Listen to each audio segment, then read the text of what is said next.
ألم يأن للذين آمنوا أن تخشع قلوبهم لذكر الله وما نزل من الحق ولا يكونوا كالذين أوتوا الكتاب من قبل فطال عليهم الأمد فقست قلوبهم وقال تبارك وتعالى في سورة النحل ولا تكونوا كالتي نقضت غزلها من بعد قوة أنكاثا وعن عبد الله بن عمرو بن العاص رضی اللہ تعالی عنہما قال قال لی رسول اللہ صلی اللہ علیہ وسلم یا عبد اللہ لا تکن مثل فلان کان یقوم اللیل فترک قیام اللیل متفق علیہ۔ اللہم صلی علی محمد وعلی آل محمد کما صلیت علی ابراہیم وعلی آل ابراہیم انک حمید مجید۔ اللہم بارک علی محمد وعلی آل محمد کما بارکت علی ابراہیم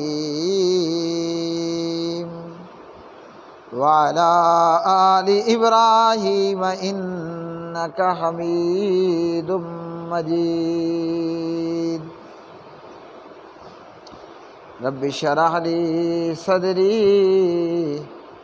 ویسر لی امری واحلل عقدۃ من لسانی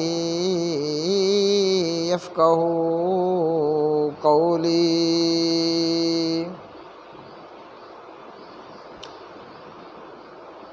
ہر قسم کی حمد و ثنا اللہ مالک العلام خالق العلام اللہ وحدہ لا شریک اللہ علی کل شیء قدیر اللہ رحمان اللہ رحیم اللہ مستوی علی العرش کے لیے جو تمام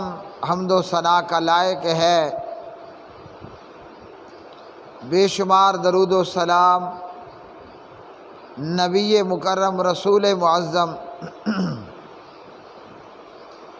محمد مصطفیٰ احمد مجتبیٰ امام الانبیاء امام الرسل خاتم الانبیاء خاتم المرسلین جناب محمد الرسول اللہ صلی اللہ علیہ وسلم کی مبارک ذات پہ جسے اللہ رب الرحمن نے رحمت بنا کر مبعوث فرمایا۔ اللہ وحدہ لا شریک نے ہم سب کو اپنی عبادت کے لیے پیدا فرمایا اور پروردگار نے حضرات ملائکہ کو یہ حکم دیا کہ میرے بندے آدم کو سجدہ کرو، تو یوں اللہ نے آدم اور اولاد آدم کو بہت ساری مخلوق پر اشرف بنا دیا۔ مخلوقات میں سے بہت سی مخلوق میں اللہ نے انسان کو اشرف بنایا، اور انسان کو اللہ پاک پروردگار نے اور جناب حضرات جنات کو بھی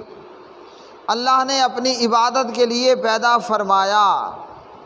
اور پھر اللہ نے انسان کے اس دنیا میں رہنے کے لیے بہت سی مخلوقات کو پیدا فرمایا جس سے انسان دنیا کی زندگی جیتا ہے اور جس سے انسان دنیا کی زندگی کے اندر نفع اور فائدہ حاصل کرتا ہے۔ اللہ نے انسان کے لیے اس کے رہنے کا بندوبست فرمایا، اللہ نے اس کے کھانے اور پینے کے لیے بندوبست فرمایا۔ الغرض یہ کہ 24 گھنٹوں میں اور پوری زندگی کے اندر انسان کو جو جو ضروریات پیش آتی ہیں اور پیش آ سکتی تھیں، اللہ نے وہ جناب آدم اور اولاد آدم کے لیے بندوبست فرما دیا۔ اور یہ بات بھی اللہ نے بیان فرما دی کہ اللہ نے جن و انس کو محض اپنی عبادت کے لیے پیدا فرمایا ہے۔ تو معلوم ہوا کہ ہماری زندگی کا مقصد اللہ رب الرحمن کی عبادت کرنا ہے، اور وہ عبادت کی صورت میں ہوگی، وہ نیک اعمال کی صورت میں ہوگی۔ اور پھر اس میں فقہی طور پر یہ مسئلہ کہ ایمان اور اعمال آپس میں لازم اور ملزوم ہیں۔ اگر کوئی بندہ ایمان رکھتا ہے، ایمان لے آتا ہے، مگر وہ اعمال صالحہ نہیں کرتا، اس کا ایمان بیکار اور ردی ہے۔ اگر کوئی آدمی اعمال بجا لاتا ہے مگر ایمان نہیں لاتا، وہ بے ایمان ہے، وہ اللہ سبحانہ و تعالیٰ کا انکاری ہے، یا اللہ پاک پروردگار کے ساتھ وہ بندہ شرک کرنے والا ہے۔ ہاں جی، ایسا بندہ جو اعمال کرے اور اس کے پاس میں ایمان نہ ہو، اس کے اعمال کسی کام کے نہیں ہیں، وہ ردی اور بیکار ہیں۔ بلکہ اللہ سبحانہ و تعالیٰ نے کافروں کے متعلق تو فرما دیا کہ سرے سے کافروں کے اعمال کو تولا ہی نہیں جائے گا۔ ویسے تو قرآن مجید فرقان حمید نے یہ بات بڑی واضح طور پر بیان فرمائی، اور حدیث کے اندر بھی، کہ اللہ رب الرحمن قیامت کے دن عدل اور انصاف کا ترازو کھڑا کرے گا۔ اس عدل و انصاف کے ترازو میں اعمال کو تولا جائے گا، لیکن کوئی جو کافر ہوں گے اللہ نے ان کے اعمال کے لیے سرے سے ترازو لگانا نہیں ہے، ان کے اعمال کو تولا نہیں جانا۔ ہاں جی، فلا نقیم لہم یوم القیامت وزنا، کافروں کے اعمال کا وزن ہی نہیں ہوگا، ان کو تولا ہی نہیں ہو جائے گا، بغیر وزن کیے ان کے سارے اعمال اچھے ہوئے برے ہوئے ہاں جی وہ مردود ہو جائیں گے، اور اللہ کافروں کو بھی ان کے نیک اعمال کا بدلہ دنیا میں ہی دے چھوڑے گا۔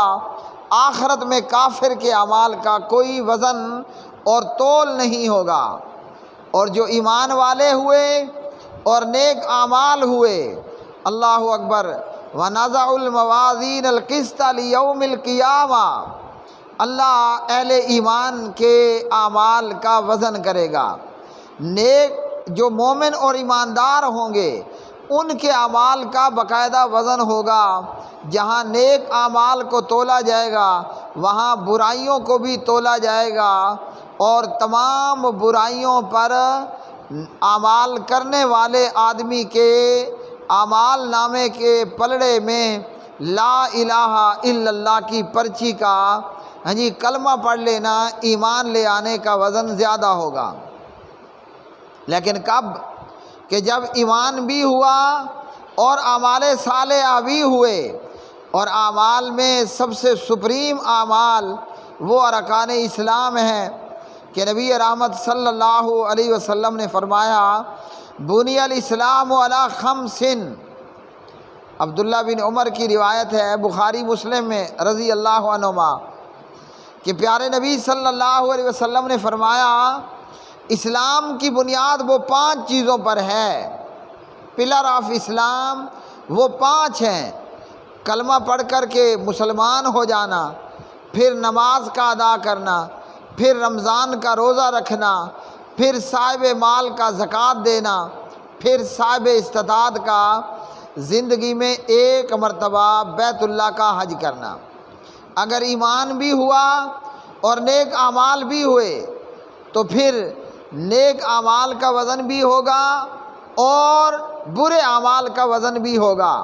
تو جس کے نیک اعمال کا پلڑا بھاری ہو گیا، ہاں جی، اسے تو اس کا اعمال نامہ دیا جائے گا اس کے سیدھے ہاتھ کے اندر،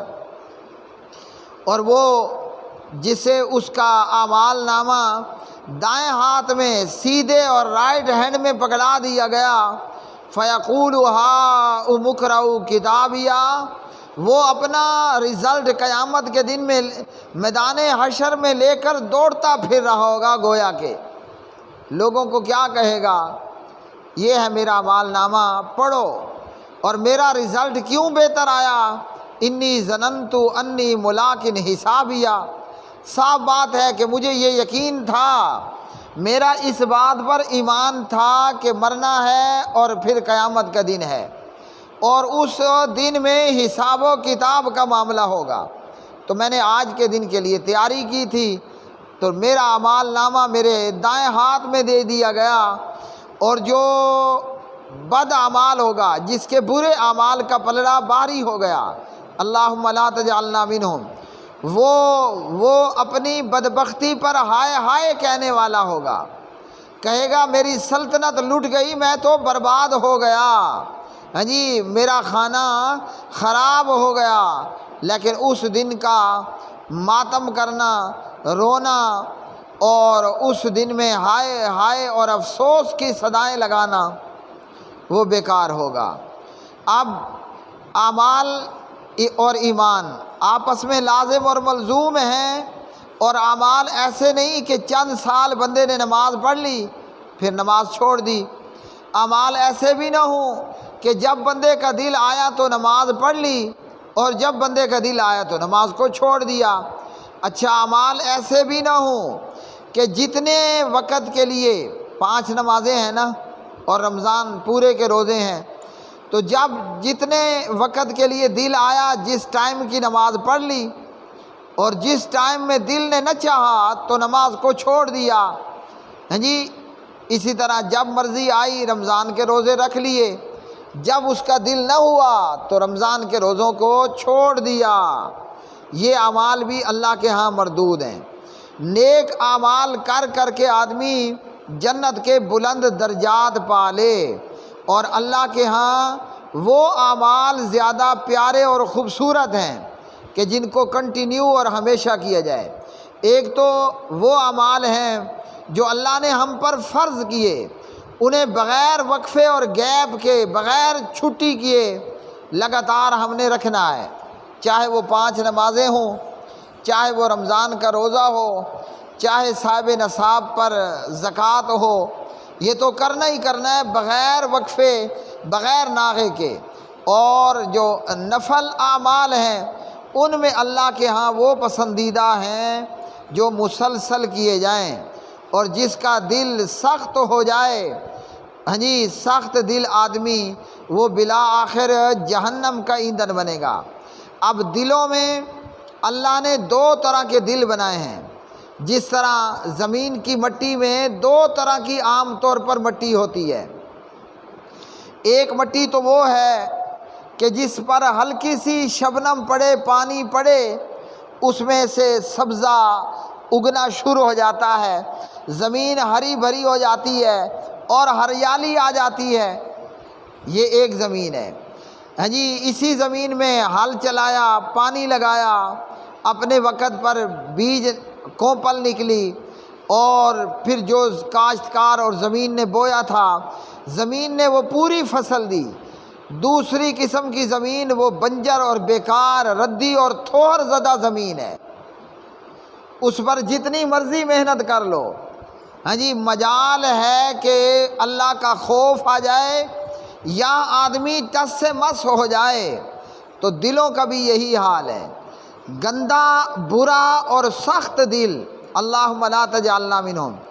وہ 100 مرضی اس کے کان سن لیں، سو مرضی وہ اپنی زبان سے ادا کر لے، اس پر چاہے جتنی محنت کر لی جائے،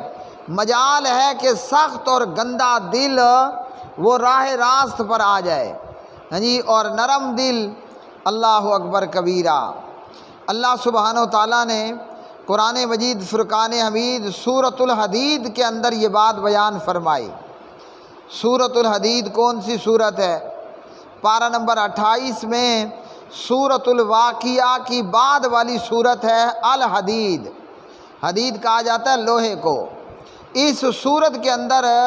اللہ نے آسمان سے لوہا اتارنے کی بات کی کہ اللہ نے آسمان سے لوہے کو نازل فرمایا۔ اب یہاں بات بھی دلوں کی ہو رہی ہے، تو دلوں کے اندر بھی کچھ دل لوہے کی طرح سخت دل ہوتے ہیں، ایسے دل ہوتے ہیں جو پہاڑ کے پتھروں سے بھی زیادہ سخت ہیں۔ اللہ نے پتھروں کی مثال دیتے ہوئے سورۃ البقرہ کے اندر ارشاد فرمایا، پتھروں کے اندر بھی کئی ایسے پتھر ہیں اللہ اکبر جو اللہ کے خوف سے گر پڑتے ہیں۔ سخت دل آدمی وہ پتھر سے بھی زیادہ گھٹیا اور برا ہوتا ہے، پتھر بھی اللہ کا خوف کر لیتا ہے، لیکن یہ وہ ظالم بندہ ہے، یہ پتھروں سے بھی گیا گزرا ہے۔ اور یہاں بھی دل اور پتھر کی بات ہو رہی ہے۔ اللہ اکبر، اللہ نے ہاں جی سخت دلوں کے لیے پتھروں کی مثال بیان فرمائی۔ ثم قست قلوبکم من بعد ذلک فہی کالحجارۃ او اشد قسوہ، جن لوگوں کے دل سخت ہو جاتے ہیں، نعوذ باللہ من ذالک، فرمایا کہ یہ سخت دل پتھر کی طرح سخت ہو جاتا ہے۔ اب فرمایا کہ بلکہ پتھر سے بھی زیادہ سخت ہو جاتا ہے، اور پتھروں کی اللہ نے مثال بیان فرمائی تو پتھر کیا ہے؟ وَإِنَّ مِنَ الْحِجَارَةِ لَمَا يَتَفَجَّرُ مِنْهُ الْأَنْهَارُ، پتھروں میں بھی بعض پتھر ایسے ہیں کہ جن سے پانی کے چشمے بہہ پڑتے ہیں، ہیں جی، لیکن یہ سخت دل بندہ جس کا دل سخت ہو جائے اور پتھر سے زیادہ سخت ہو جائے، وہ اتنا گھٹیا، رذیل اور بیکار ہوتا ہے۔ اللہ ہمارا ایسے لوگوں سے واسطہ نہ پڑائے، نہ اللہ ہمارے دلوں کو سخت ہونے دے۔ ہاں جی، پتھر سے بھی پانی بہہ نکلتا ہے، چشمے پھوٹتے ہیں، مگر یہ نامراد پتھر سے بھی زیادہ سخت دل کا مالک ہے۔ یہ ہے پہلے پتھر کی پہلی مثال یا پہلی قسم کہ جن سے پانی چشمے پھوٹتے ہیں۔ وَإِنَّ مِنَ الْحِجَارَةِ وَإِنَّ مِنْهَا لَمَا يَشَّقَّقُ فَيَخْرُجُ مِنْهُ الْمَاءُ، دوسری جب وہ پھٹتے ہیں تو ان پھٹتے ہوئے پتھروں میں سے پانی نکلتا ہے۔ پتھر کو آرے مشین پر چیریں، پتھر میں سے پانی نکلے گا۔ وَإِنَّ مِنْهَا لَمَا يَهْبِطُ مِنْ خَشْيَةِ اللَّهِ، کچھ پتھر ایسے ہیں کہ جو اللہ کے ڈر سے گر پڑتے ہیں۔ ہم تو سمجھتے ہیں نا کہ سلائیڈنگ ہوئی ہے یا کوئی زلزلہ آیا ہے، پتھر بھی اللہ کے ڈر سے گر پڑتا ہے۔ یہ وہ بدبخت ہے کہ جو پتھر سے بھی زیادہ سخت دل کا مالک ہے۔ بلکہ سنن ابن ماجہ میں ہے اغلباً، نبی پاک علیہ الصلوۃ والسلام نے فرمایا جنت میں پہلے پہل جانے والے لوگ وہ ہوں گے، فرمایا کہ جن کے دل پرندوں کی طرح نرم دل ہوں گے۔ ایسے لوگ کہ جن کے دل پرندوں کی طرح نرم دل کے یہ مالک ہوں گے، جو بات کو سننے والے، لینے والے، عمل کرنے والے لوگ ہوں گے۔ فرمایا اللہ ذوالجلال والاکرام نے، أَلَمْ يَأْنِ لِلَّذِينَ آمَنُوا أَن تَخْشَعَ قُلُوبُهُمْ لِذِكْرِ اللَّهِ وَمَا نَزَلَ مِنَ الْحَقِّ، کیا ایمان والوں کے لیے وقت نہیں آیا کہ ان کے دل اللہ کی یاد کے لیے اور جو حق کی باتیں اتری ہیں ان کے لیے جھک جائیں۔ یعنی اہل ایمان سے تقاضا یہ ہے کہ ایماندار بندوں کے دل اللہ کی یاد سے دہل جائیں اور جھک جائیں، ہاں جی، اور اطاعت اور فرما برداری کرنے والے بن جائیں۔ اللہ پاک پروردگار نے کیا فرمایا؟ سورۃ الانفال ہے اغلباً، اللہ وحدہ لا شریک نے پارہ نمبر 9 کے اندر اس بات کی مثال کو بیان فرمایا، انما المؤمنون الذین اذا ذکر اللہ وجلت قلوبہم وَإِذَا تُلِيَتْ عَلَيْهِمْ آيَاتُهُ زَادَتْهُمْ إِيمَانًا وَعَلَىٰ رَبِّهِمْ يَتَوَكَّلُونَ۔ ایماندار بندوں کا حال یہ ہے، جب اللہ کا ذکر کیا جاتا ہے تو ان کے دل دہل جاتے ہیں، اور جب اللہ کی آیات کو ان پر پڑھا جاتا ہے ان کا ایمان زیادہ ہو جاتا ہے، اور یہ اپنے پروردگار پر بھروسہ کرتے ہیں، یہ نماز ادا کرتے ہیں، اللہ کے دیے ہوئے رزق میں سے خرچ بھی کرتے ہیں۔ اولئک هم المؤمنون حقا، یہی وہ ہیں جو سچے پکے اور حقیقی مومن ہیں۔ لہم درجات عند ربہم ومغفرۃ ورزق کریم، جس کا دل اللہ کی جس کا دل اللہ کی یاد سے ڈر جائے، گھبرا جائے، دہل جائے، یعنی اس پر اللہ کا خوف طاری ہو جائے اور اللہ کی آیات کو سن کر اس کا ایمان زیادہ ہو جائے، فرمایا کہ ان کے لیے اللہ کے ہاں بڑے درجات ہیں، اور ان کے لیے اللہ کے ہاں مغفرت والا، عزت والا رزق بھی ہے۔ تو فرمایا اللہ سبحانہ و تعالیٰ نے سورۃ الحدید کے اندر، کون سی سورت تھی؟ جس سورہ مبارکہ میں اللہ سبحانہ و تعالیٰ نے اس بات کا ذکر فرمایا کہ اللہ نے لوہا اتارا، تو فرمایا کہ ایمان والوں پر وہ وقت نہیں آیا کہ یہ ایمان والے لوگ، ایماندار لوگ، ان کے دل اللہ کی یاد کے لیے اور اللہ کی اتاری ہوئی حق باتوں کے لیے جھک جائیں، مطلب اللہ کا قرآن سنیں، ہاں جی، تو اللہ کے قرآن کو سن کر کیا ہوگا؟ ان کا ایمان بڑھ جائے اور یہ اللہ سبحانہ و تعالیٰ کی اطاعت اور فرما برداری کرنے والے ہوں۔ اللہ اکبر، اللہ اکبر۔ اور فرمایا وَلَا يَكُونُوا كَالَّذِينَ اوتوا الکتاب من قبل فطال علیہم الامد فقست قلوبہم، اور وہ ان لوگوں کی طرح نہ ہو جائیں جنہیں ان سے پہلے کتابیں دی گئیں، پھر ان پر مدت لمبی ہو گئی تو ان کے دل سخت ہو گئے۔ فرمایا یہودیوں اور عیسائیوں کی طرح بھی مت بن جاؤ، ہاں جی، کہ جن کو اللہ نے تورات اور انجیل عطا فرمائی اور وہ سخت دل ہو گئے، جو مرضی ان کے علماء، ان کے احبار و رہبان ان کو کہہ لیتے، ان پر ذرہ برابر بھی اثر انداز نہ ہوتا۔ پیارے نبی صلی اللہ علیہ وسلم نے عبداللہ ابن عمر رضی اللہ تعالی، بلکہ عبداللہ بن عمر بن عاص رضی اللہ تعالی عنہما کی روایت میں فرمایا، ابن عمر بن عاص کہتے ہیں کہ نبی پاک علیہ السلام نے مجھے کہا، یا عبداللہ، اے عبداللہ، یعنی عبداللہ بن عمر بن عاص، لا تکن مثل فلان، فلاں بندے کی طرح نہ ہو جانا، کان یقوم اللیل فترک قیام اللیل، کہ وہ رات میں تہجد پڑھتا تھا پھر اس نے تہجد کو ادا کرنا چھوڑ دیا۔ تو پیارے نبی علیہ السلام نے کیا فرمایا؟ نیک اعمال پر ہمیشگی کرنے کا کہا، کہ نیک اعمال کرو تو اسے ہمیشہ ہمیشہ ادا کرنے والے ہو، یہ نہیں کہ چند دن کے لیے کر لیا اور پھر دل اکتاہٹ کا شکار ہو گیا۔ اور اعمال میں وہ اعمال جو اللہ نے ہمارے اوپر فرض کیے ہیں تو انہیں وقت پر ادا کرنا اور ہمیشہ کے لیے مرتے دم تک ادا کرنا، مکمل طریقے کے ساتھ ادا کرنا، وہ اللہ پاک پروردگار نے فرض فرمائے۔